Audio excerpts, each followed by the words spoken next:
madikit at malupit na dumikmantsa. Kaya easy-easy ang labada. Mula noon hanggang ngayon. All you need is pride. All you need is pride. ACS. Tinig ng Diyos ating pakinggan. Gabay ng simbahan ating kailangan. Payo't serbisyo ihahatid sa inyo ng ating mga kasama at kapanalig, Father Bong at Brother Ed, sa ating programang Kapanalig.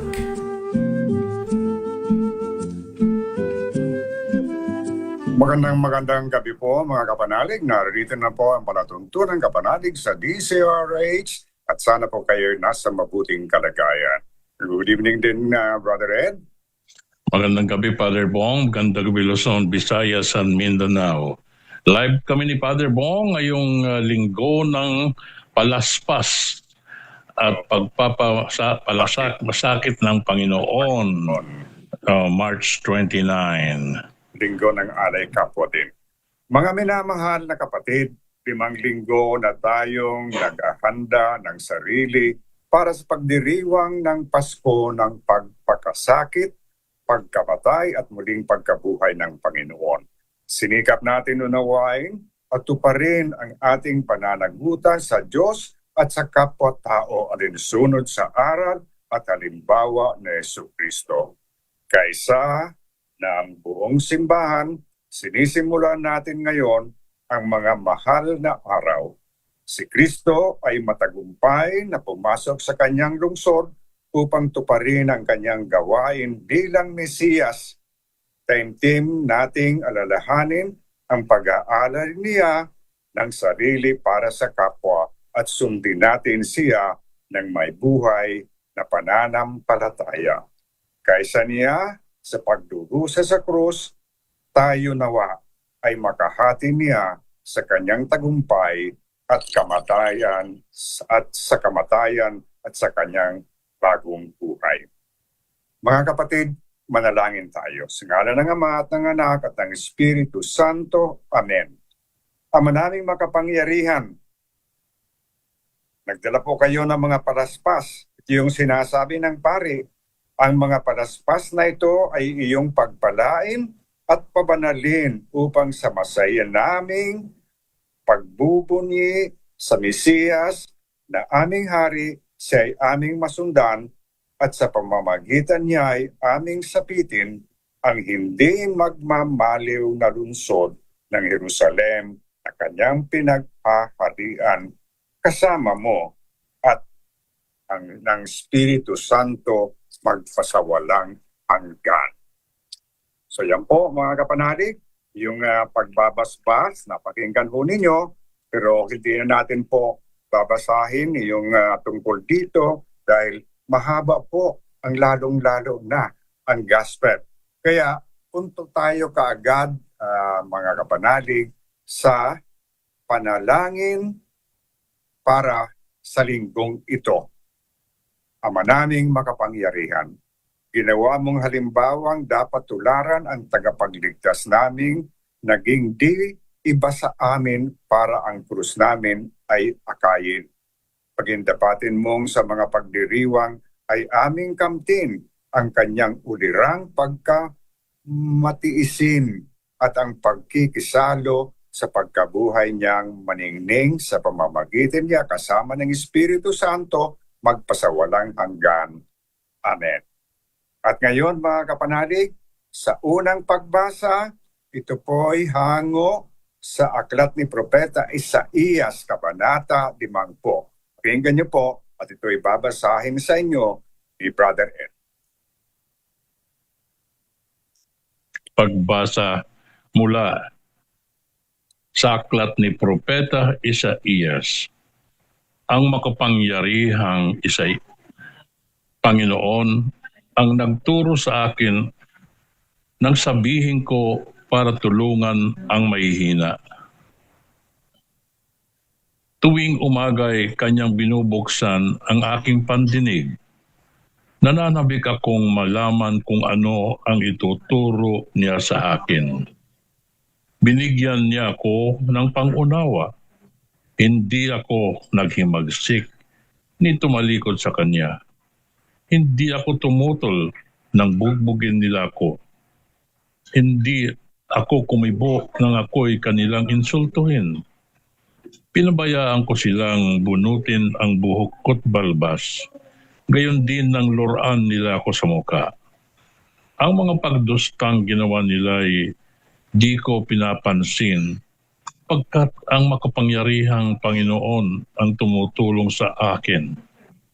Handa akong magtiis sa sampaling parang bato pagkat aking batid na ang sarili ko'y di mapapahiya. Ang salita ng Diyos. Salamat sa Diyos.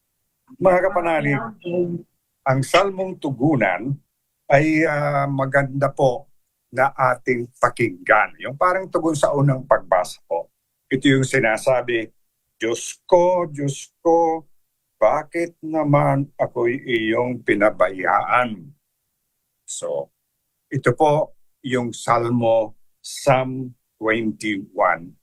Bawat taong makakita'y umiiling, nanunukso, palibak at nagtatawat, sinasabi ang ganito, nagtiwala siya sa Diyos, ngunit hindi siya pinansin.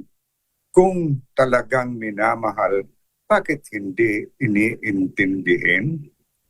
May pangkat ng mga buhong na aki pumaligid para akong nasa gitna niyong asong mababangis. Mga kamay ko at paay, butas, sa pakong matulis, ang buto ng katawan ko ay mabibilang sa masid.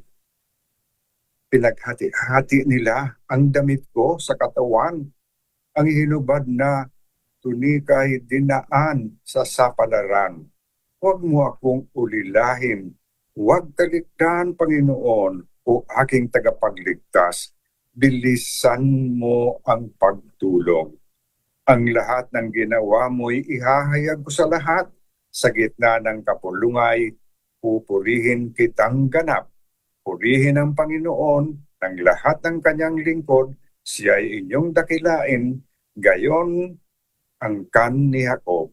Ikaw bayan ng Israel ay sumamba at maglingkod. Nakita po ninyo mga kapanalig at tingnan ninyo, ang aking bispo ay pula. Kung kayo po ay nakapagsimba, ito po pula, red, dahil it signifies the blood of Christ that was given, that the Lord was willing to give in order that we will be saved. No? So yan po mga kapanalig. So yan ang unang pagbasa at tayo kaagad po sa ikalawang pagbasa. Ito naman po ay mula sa sulat ni Apostol San Pablo sa mga taga-Pilipos. Kabanata, 2, versikulo 6 hanggang 11. Brother Ed.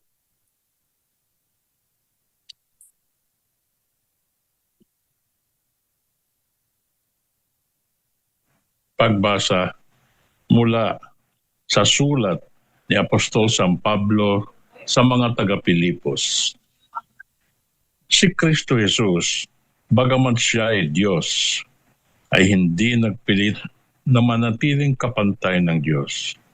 Bagkus sinubad niya ang lahat ng katangian ng pagka-Diyos. Nagkatawang tao at namuhay na isang alipin. Nang maging tao, siya ay nagpakababa at naging masunurin hanggang kamatayan. Oo, hanggang kamatayan sa krus. Kaya naman siya ay tinampok ng Diyos at binigyan ng pangalan higit sa lahat ng pangalan.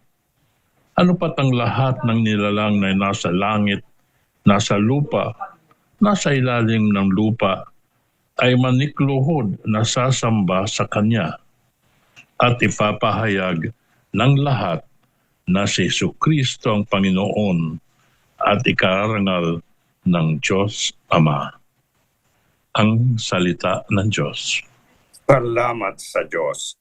Mga kapanalig, ang maikling summary po nito ay nagpapakababa si Jesus bilang tao at tinanggap ang kamatayan sa krus, ngunit tinanghal din naman niyang Panginoon ng langit at lupa sa kanyang muling pagkabuhay.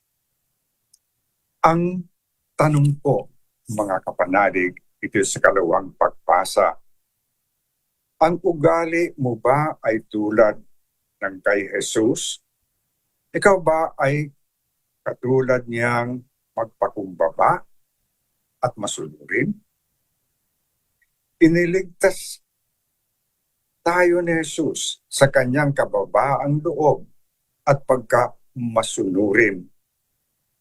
Mga kapanalig, paano mo ipinahahayag ang iyong pasasalamat sa kanyang ginawa para sa atin? Nagdala tayo ng palaspas. Tayo ay napakinggan natin ang banal na misa. Yung madadala natin, yung palaspas, at yan ay ilalagay natin sa door, no? Sa inyong door po, sa bahay ninyo. Para baga sinasabi, ang nakatira dito ay naniniwala na si Jesus ang dumating na Mesiyas upang tayo itawid mula sa kadiliman tungo saan? Hindi dilim, kundi liwanag. So yan po. Oras po natin ngayon, our time now is 54 minutes after 7 in the evening. Ang oras na yan ay hatid sa inyo ng Gaanong pak? Amoy forever. Amoy LQ. Amoy New Cala Berry Blooms. Amoy Kala, amoy good vibes.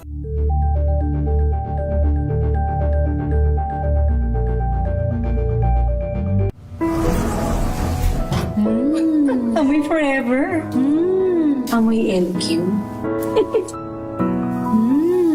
Amoy New Cala Berry Blooms. Amoy Kala, amoy good vibes.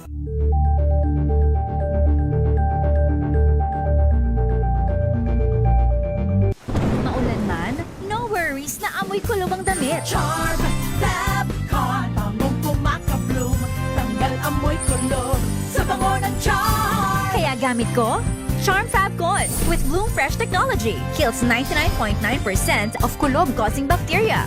May aroma burst pa of thousands of flowers and berries. Ang sampay sa loob, no amoy kulob. Bangong kumaka-bloom sa charm. Charm Fab Con. ACS.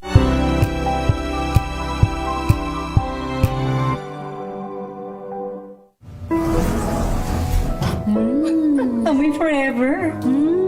Amoy LQ. Amoy New Cala Berry Blooms. Amoy Kala, amoy good vibes.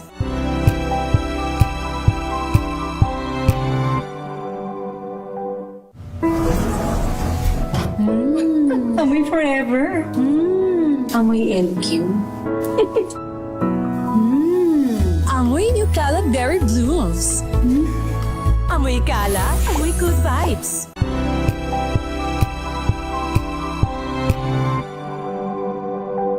Curious ka ba sa maraming bagay? Kami na ang bahala dyan. Aalamin, tutuklasin at bibigyang linaw namin ang mga katanungang bumabagabag sa inyong isipan. Sa programa kung saan ang bawat sagot ay galing lamang sa mga eksperto. Ang Expert's Opinion, tuwing linggo 3:00 ng hapon, dito lang sa DZRH TV.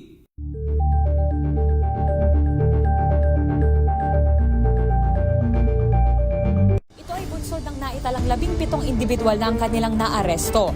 Ng Metro Manila Development Authority o MMDA ang No Contact Apprehension Policy o NCAP sa Metro Manila. Sa ang ilang mga dokumento ay peke. Hindi rin legal ang employment na ipinangako sa kanila. Sa mata ng batas, mananagot ang sangkot at may sala. Dahil sa bawat paglabag, may karampatang parusa. Alamin ang mga pananagutan sa likod ng mga bawal. Dito sa Hoy! Bawal Yan! Tuwing Sabado, alas 11:30 ng umaga. Dito lang sa DZRH TV.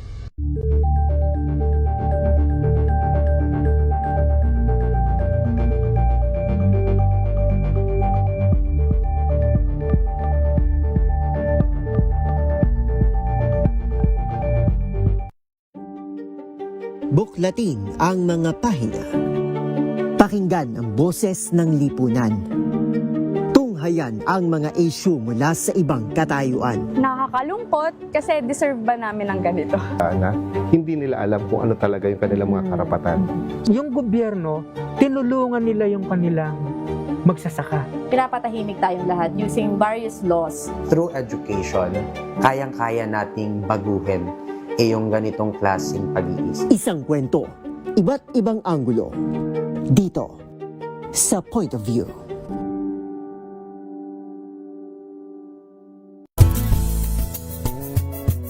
Number 1 na naman ang inyong DZRH sa latest survey ng Kantar Media na inilabas nitong January 2026. Hindi lang sa Metro Manila, kundi pati rin sa Mega Manila.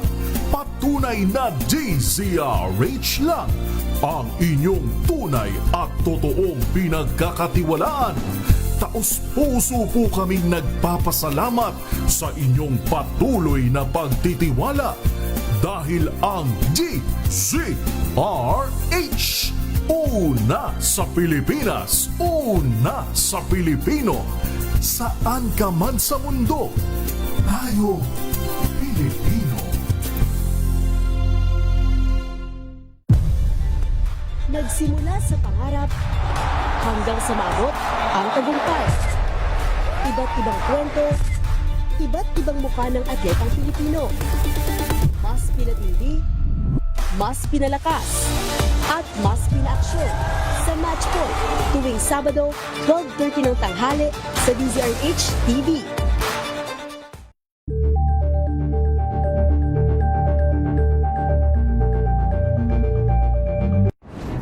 Kung good vibes ang hanap mo, dito ka na sa sigurado!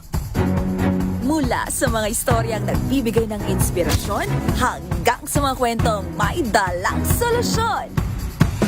Mga balitang pampagaan ang pakiramdam at pampaganda ng araw. Hindi lang basta good news, kundi the better news. Mula Lunes hanggang Biyernes, 1:00 ng tanghali sa DZRH TV.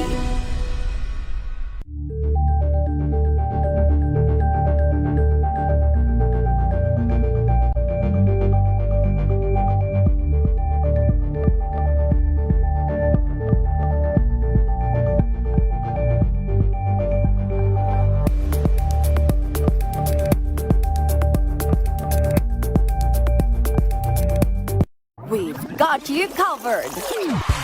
From the hottest hits, exclusive interviews,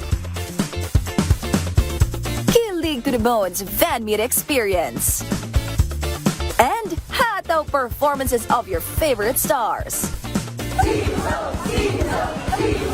Saturdays, 12 noon, dito lang sa DZRH TV.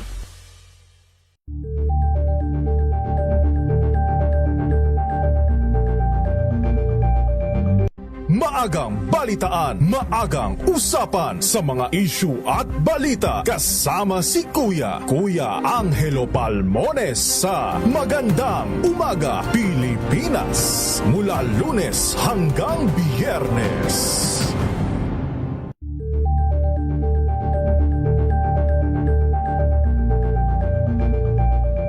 Alamin ang mga maiinit na isyung pambayan, mga balitang kailangan mong malaman, usapin sa pamahalaan, politika, ekonomiya at kabuhayan. Ito ang mga dapat mong malaman, pakialaman at pag-uusapan dahil kayo ang tinig ng mamamayan dito sa Damdaming Bayan. Live sa DZRH Radio, DZRH TV at DZRH Digital. Kasama sina Lakay, Deo Macalma at Elaine Apit. Araw-araw, Lunes hanggang Biyernes. Damdaming Bayan.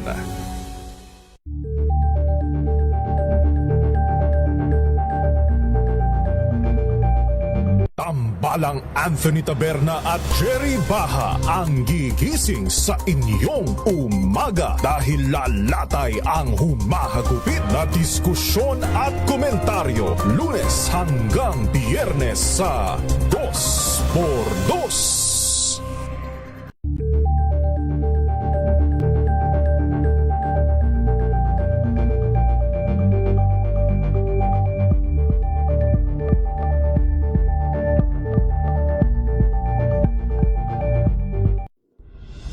Tuloy-tuloy ang pagtulong, tuloy-tuloy ang pagseserbisyo at tuloy-tuloy ang balitaan kasama si May Binauhan sa Operation Tulong mula Lunes hanggang Biyernes. Number 1 na naman ang inyong DZRH sa latest survey ng Kantar Media na inilabas nitong January 2026, hindi lang sa Metro Manila kundi pati rin sa Mega Manila. Patunay na DZRH lang ang inyong tunay at totoong pinagkakatiwalaan. Taos-puso po kaming nagpapasalamat sa inyong patuloy na pagtitiwala dahil ang DZRH, una sa Pilipinas, una sa Pilipino, saan ka man sa mundo, tayo Pilipino. Hello, Washi! Laundry day na naman! Yay! Anong meron? Mancha ng chocolate, putik, may libag pa! Kaya natin yan! With Pride Washing Machine Detergent, may triple stain-away formula. Tanggal ang makapit, madikit, at malupit na dumikmancha. Kaya easy-easy ang labada. Mula noon hanggang ngayon! All you need is pride! All you need is pride! ACS. May nagbago. May arte. May budget. Akala nyo lang yon. So solid. White Rose Papaya. Wow, White Rose.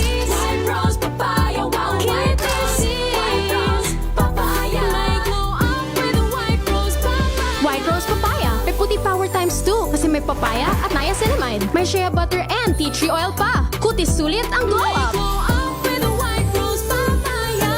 White Rose Papaya. Kutis sulit ang glow up. ACS. Wow, ang saya. Isang barangay na labada, puro mancha pa. Goodbye, pahinga. Mommy, isang laba lang yan sa Pride Bar Blue. May powerful stain-away enzymes na malupit sa dumit mancha. At di masakit sa kamay. Isang laba lang yan! Hello, pahinga. Hello, Pride Bar Blue! ACS.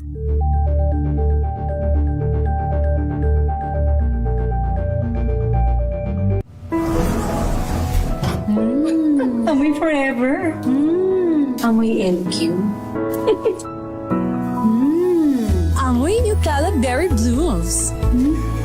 Amoy Cala, amoy good vibes.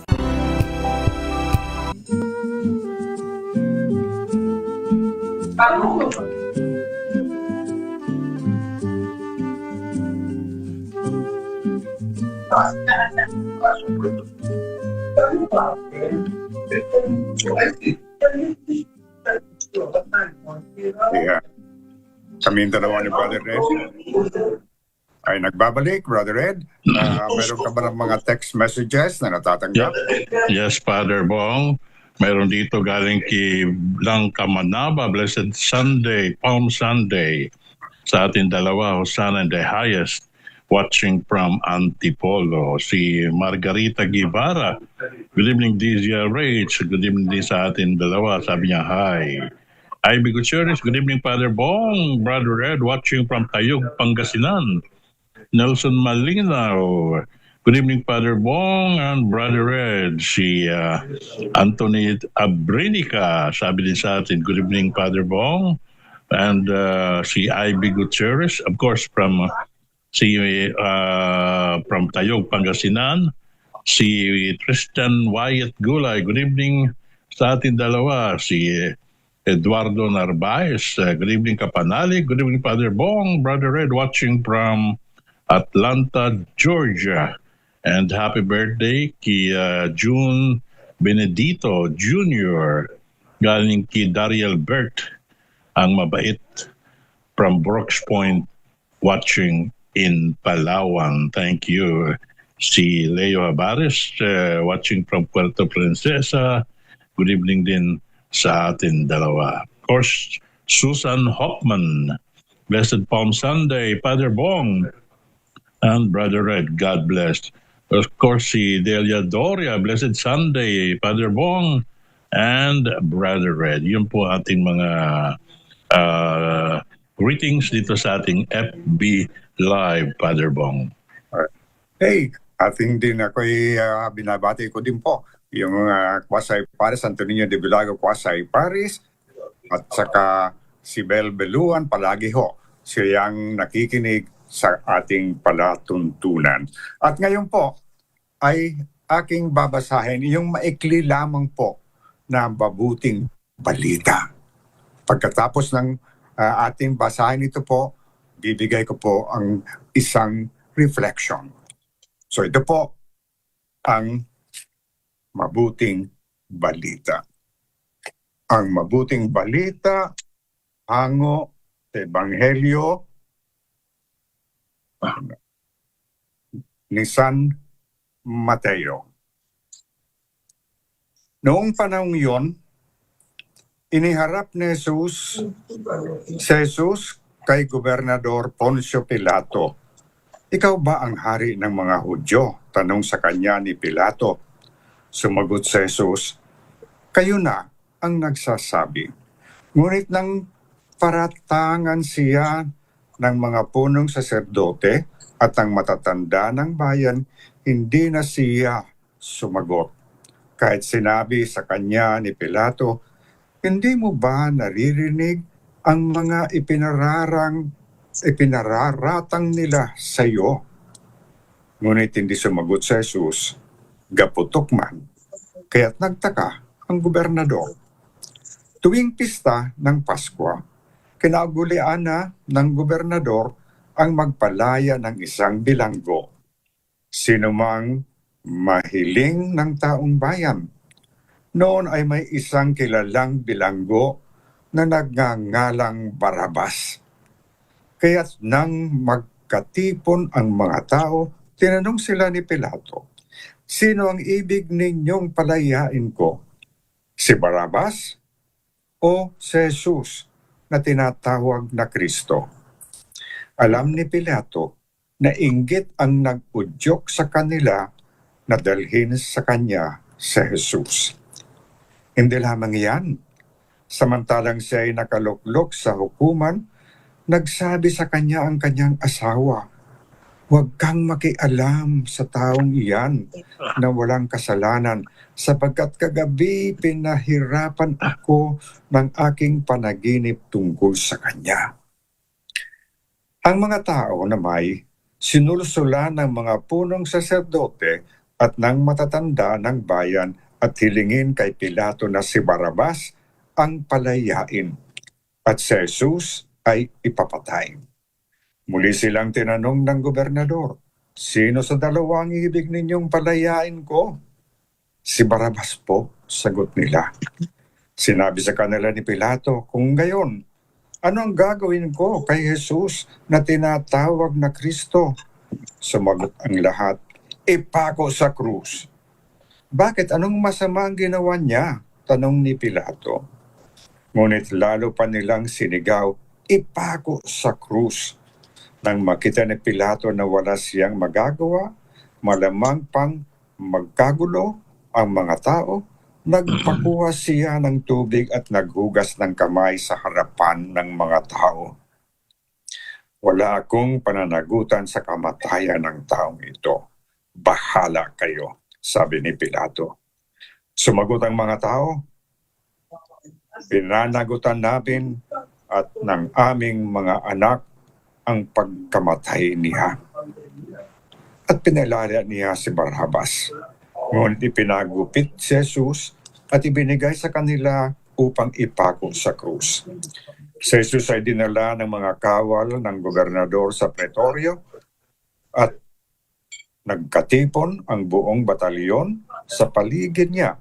Hinubaran nila siya at sinuutan ng isang balabal na pulang-pula.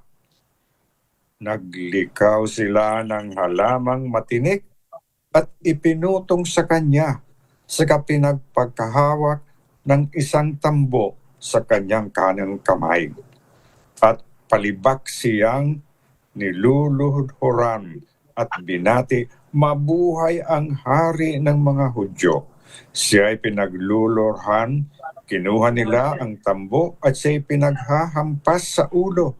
At matapos kutyain, kanilang inalisan siya ng balabal, sinuotan ng sariling damit at inilabas upang ipako sa krus. Paglabas nila ng lunsod, kanilang nakitang isang lalaking nangangalang Simon, isang taga Cirene.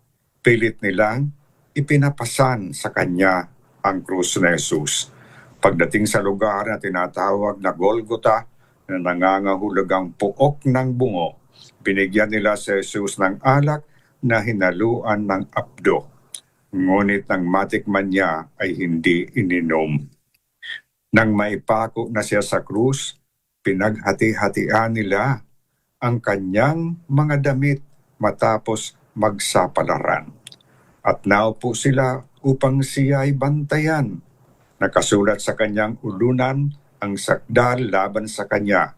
Ito'y si Jesus, ang hari ng mga Hudyo. 2 tulisan ang kasabay niyang ipinako sa krus, isa sa kanan at isa sa kaliwa. Nilibak siya ng nagdaraan at tango-tango pang sinabi, di ba ikaw ang gigiba ng templo at muling magtatayo nito sa loob ng 3 araw? Iligtas mo ngayon ang iyong sarili. Kung ikaw nga ang anak ng Diyos, bumaba ka sa krus. Kinutya rin siya ng mga punong saserdote, ng mga eskriba at ng matatanda ng bayan. Sabi nila, iniligtas ang iba't ngunit ang sarili di ay ligtas. Di ba siya ang hari ng Israel? Bumbalang siya ngayon sa krus. Maniniwala kami sa kanya. Nananalig siya sa Diyos at sinasabi niya, siya ang anak ng Diyos. Iligtas siya ng Diyos kung talagang iniibig siya. At inalipusta rin siya ng mga tulisang ipinakong kasabay niya. Mula sa tanghaling tapat hanggang sa 3 ng hapon, ay nagdilim sa buong lupain. Nang mag-3 ng hapon, sumigaw si Jesus, Eli, Eli, lama sabachthani. Ibig sabihin, Diyos ko, bakit mo ako pinabayaan? Narinig ito ng ilan sa mga nakatayo roon at sinabi nila, tinatawag niya si Elias. Agad tumakbo ang isa sa kanila at kumuha ng esponga. Tinigmak na maasim ng alak, inilagay sa dulo ng isang tambo at ipinasipsip kay Jesus. Ngunit sinabi naman ng iba, hintay muna, tingnan natin kung darating si Elias upang iligtas siya. Muling sumigaw si Jesus at nagulan at nalagutan ng hininga. Biglang napunit sa gitna ng tabing ng templo, mula sa itaas hanggang sa ibaba, nayanig ang lupa nagbitak ang mga bato, nabuksan ang mga libingan, at nabuhay ang maraming banal na namatay na. Lumabas sila ng libingan at nang muling mabuhay si Jesus, sila'y pumasok sa banal na lungsod at nakita roon ng marami.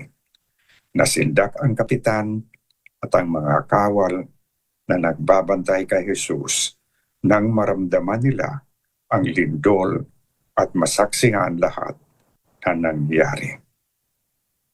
Tunay na ito'y anak ng Diyos.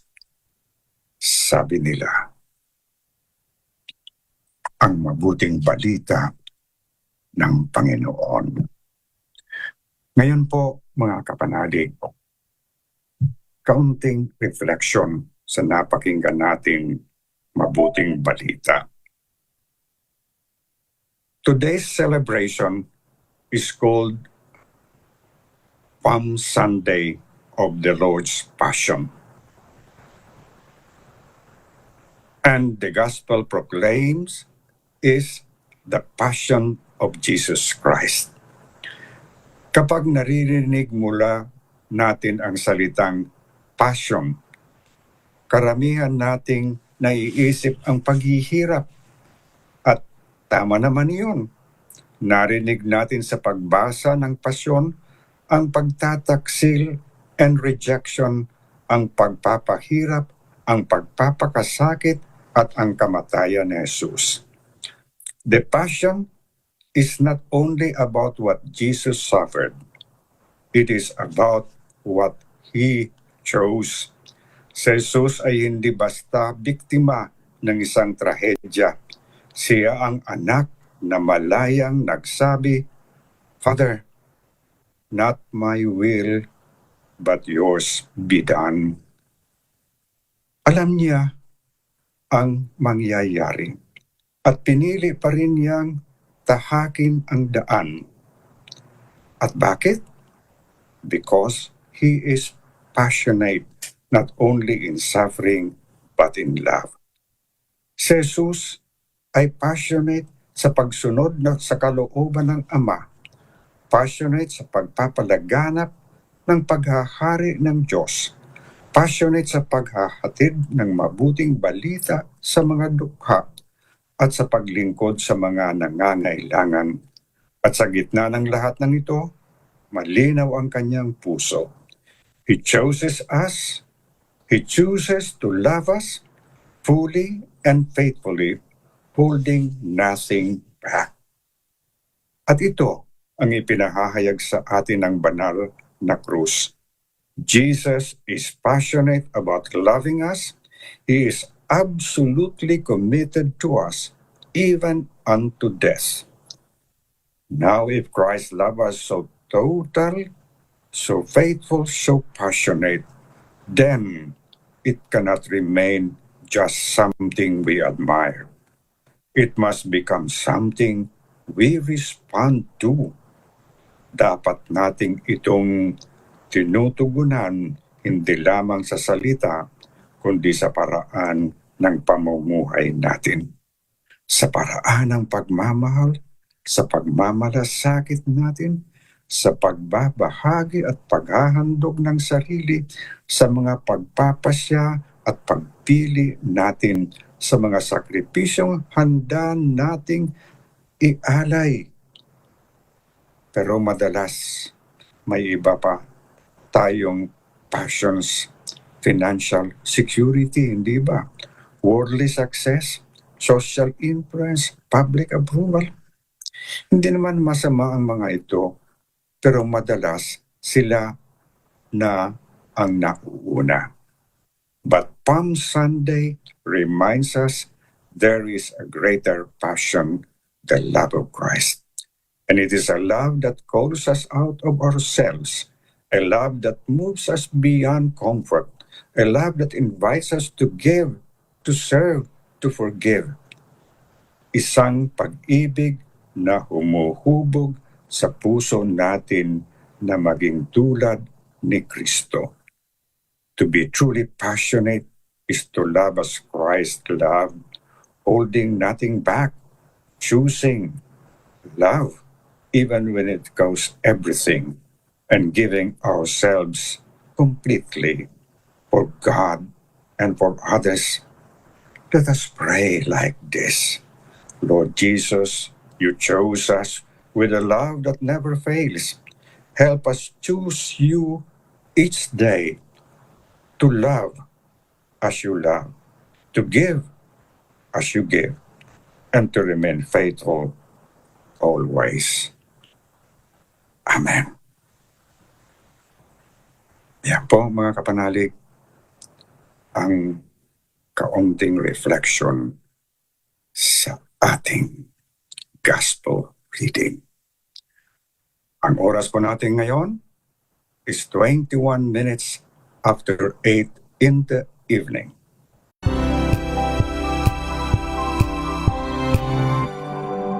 Tinesting, sinuri, siniyasan. Ang resulta? Super effective ang Shield sa pagpatay ng bakterya at virus. Shield Antibacterial Soap. Believe ang mga eksperto sa Philippine Nurses Association. At si Mami. Tiwala ako sa Shield. Shield Antibacterial Soap. Napatunayang mabisa. Ang mga nurse, tiwala. ACS. Amoy forever. Amoy NQ. Amoy New Caleb Berry Blooms. Amoy kala, amoy good vibes.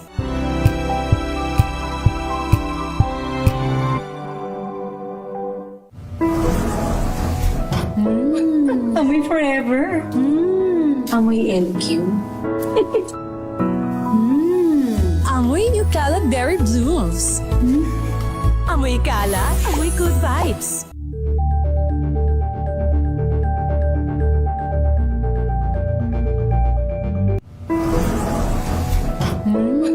Amoy forever. Amoy NQ. Amoy New Caleb Berry Blooms. Amoy kala, amoy good vibes.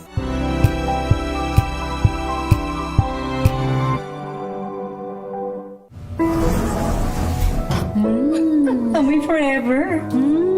Amoy NQ. Amoy New Caleb Berry Blooms. Amoy kala, amoy good vibes.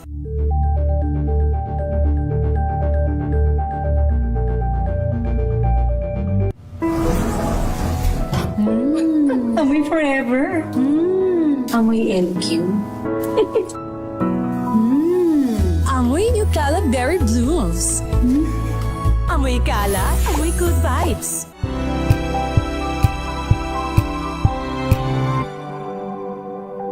Hello, Washi! Laundry day na naman! Yay! Anong meron? Mancha ng chocolate, putik, may libag pa! Kaya natin yan! With Pride Washing Machine Detergent, may triple stain-away formula. Tanggal ang makapit, madikit, at malupit na dumit mancha. Kaya easy-easy ang labada. Mula noon hanggang ngayon! All you need is pride. All you need is pride. ACS.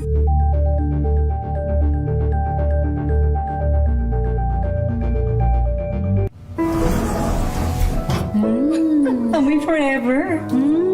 Amoy NQ. Amoy New Caleb Berry Blooms. Amoy kala, amoy good vibes.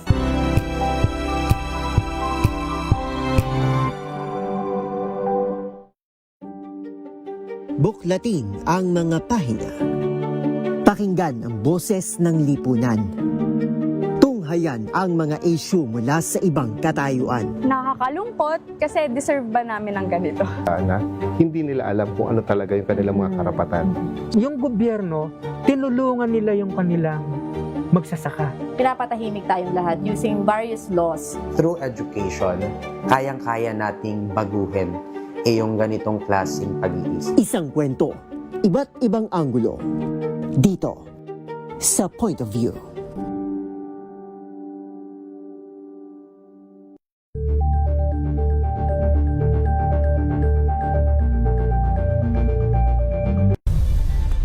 Nagsimula sa pangarap hanggang sa maabot ang tagumpay.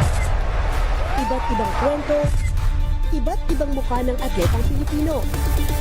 Mas pinatindi, mas pinalakas, at mas pinaaksyon sa Match Point tuwing Sabado, 12:30 ng tanghali sa DZRH TV.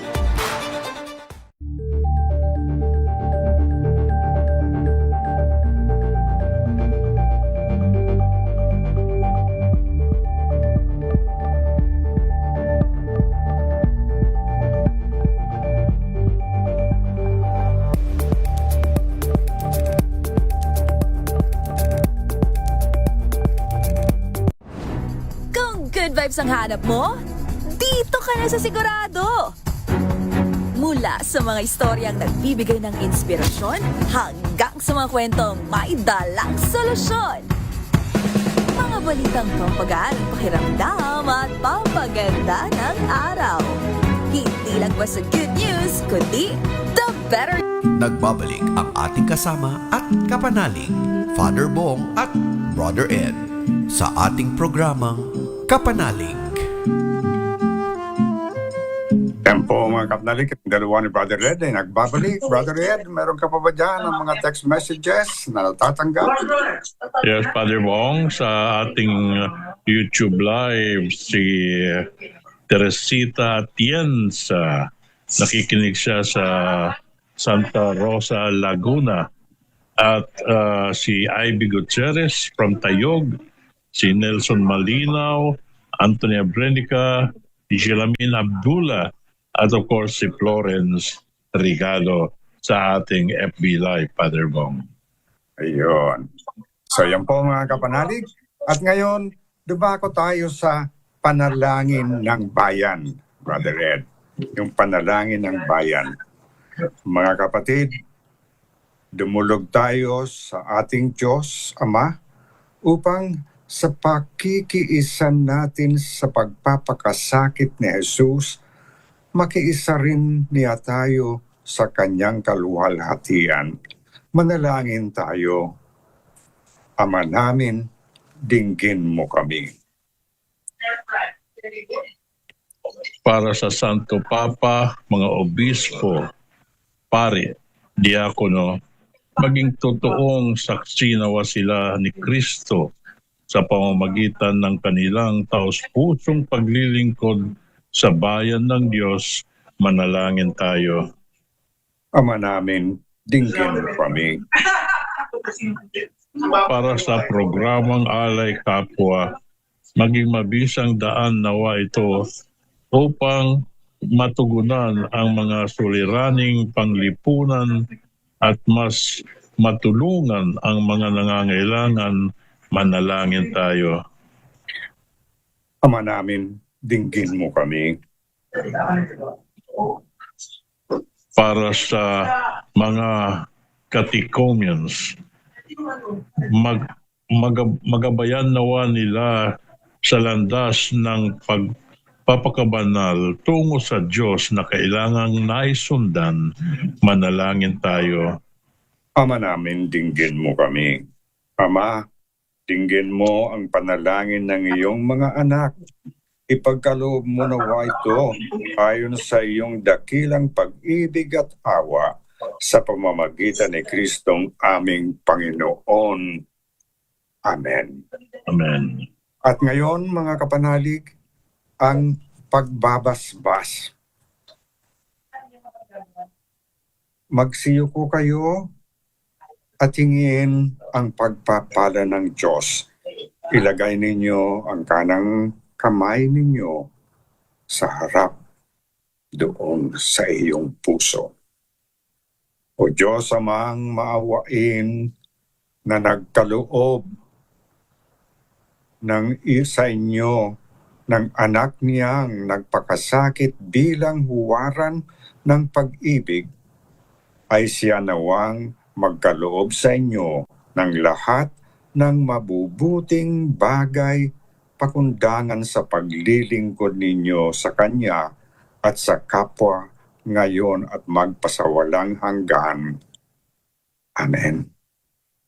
Pakundangan sa Kanyang kamatayan upang kayo'y huwag dumanas na walang katapusang pagkamatay, makamtanawa ninyo ang buhay na walang hanggan. Amen. Pakundangan sa pagpapakumbaba niya para sa inyong kapakanan, kayo naway makasalo sa kanyang muling pagkabuhay ngayon at magpasawalang hanggan. Amen. At pagpalain kayo ng makapangyarihang Diyos, Anak at Ama at ang Espiritu Santo. Amen. Mga kapanalig, nasa mga Holy Week na tayo, mga kapanalig. Sanang itong week na Holy Week, mga kapanalig, ay magbigay sa atin ng kapayapaan, pagpupumbaba, kaligayahan. Because it ends with the resurrection of Christ. Mga kapanalig, it's only once a year that we celebrate this. So, make it truly a holiday for you. A holy day for you. Huwag natin para excursion lamang. No. It is really a call for us to go back to the Lord. Be one with Him. Huwag tayong madakot. You will be happy. If you have not made the Station of the Cross yet, mayroon pang pagkakataon. All the churches have the Station of the Cross. Bring your family, go to the first station, second station, and so on. And in the end, you not only bring your family, it brings the family together. And because of that, that practice will remain for them within their heart, and they will not forget it, even if perhaps some days they do forget, but eventually they will also follow the example. Parents, kapanalig, that you have shown your children. This is the time to gather together and make it truly holy. So yan po mga kapanalig. Brother Ed, meron ka bang nais sabihin? Wala na, Father Bong, at magsama ulit tayo sa bagong buwan ng Abril, which is April 5. Oh, yeah. So, yes, April 5, tandaan po natin ang pag-ibig ng Panginoon ay siksik, liglig, umaapaw. So, have a holy weekend. Everyone be safe. Lahat man na nandyan, nag-out of town, keep safe. God bless everyone. Maraming salamat, Father Bong. Maraming salamat, Brother Ed. Keep safe, mga kapanalig, brothers and sisters. Remember, this is a time to truly be holy in the eyes of the Lord. Bye-bye. Thank you. Kaming dalawa ni Brother Ed ay nagsasabi, sumain niyo ang katotohanan. God bless you all. Thank you. Good night. Good night. God bless. God bless.